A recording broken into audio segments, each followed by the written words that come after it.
And actually, Okay. the purpose of this clip is to show the basic tacking manoeuvre in a medium breeze. So Alicia's hiking out on port tack, and she's got the lazy sheet under her legs, and she's ready and she's able to sheet in and out as we're sailing along. Preparing to tack, she's uncleated the jib and she's taken it into her forward hand and picked up the new jib sheet in her back hand. And then ready about tacking, she leads with her front leg and comes past the kicking strap facing aft and smoothly moves out onto the new tack, using the top of the centreboard case to push out and bring the new sail in.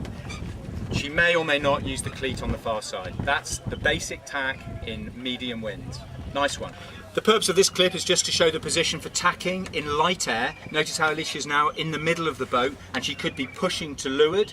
Let's say you're on port, so you'd be coming to this side, if it was necessary to balance the boat that way. And she's able to look over her shoulder and see the sail if it needs trimming delicately. If we were going to tack, stand by to tack, she picks up the new sheet, ready about, tacking, and then she can pull the sail through. If this was a roll tack, she would be moving her weight around to help roll the boat with the helmsman. But the basic message is you use the mini thwart at the front of the boat in the light winds to support the tacking, and you're facing aft so that you're well clear of the kicking strap. Is to show how it's different to a 420. So Alicia's pretending she's in a 420 where you would potentially be pointing forwards. Notice her weight is now much further back in the boat. She's level with the main thwart instead of the mini thwart. So the boat is now a little bit balanced too far back. If she tacks now, ready to tack, tacking. Notice how it's difficult for her to work the ropes because they're actually behind her, so she can't reach the ropes, the sheets and the cleats as easily. And if we do a medium air tack, if you could come out to height, Alicia, and then try to do a tack facing forwards, ready to tack, tacking now.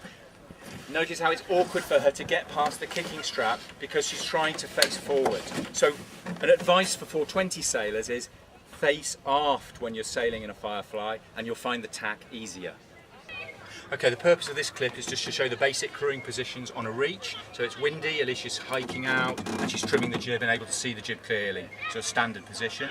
If the breeze softens or you bear away, she starts to move into the boat so that the helmsman can keep in a normal position. She probably comes in, probably back leg first, finds a comfortable position in the boat and she's trimming the jib. She's decided to now trim the jib directly from the sail so she can get it at a nice angle. But she could also take it through the cleat, but you can see that that's now behind her, so it's easy for her to do it this way. So that's just for reaching.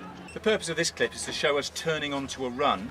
So I'm now helming the boat, I've turned the boat onto a run, and Fireflies tend to go best if we go onto a run and goose wing. So having turned to dead downwind, the crew is going to pull the jib across, so it starts to think about filling on the windward side into a goose wing position. And normally at this stage, the helm helps by bringing the sail across and potentially even outside the shroud like this and holds it in a goose wing position. But if the helm gets under pressure and finds things difficult, the crew has got the jib sheet ready and can pick that up and take it over.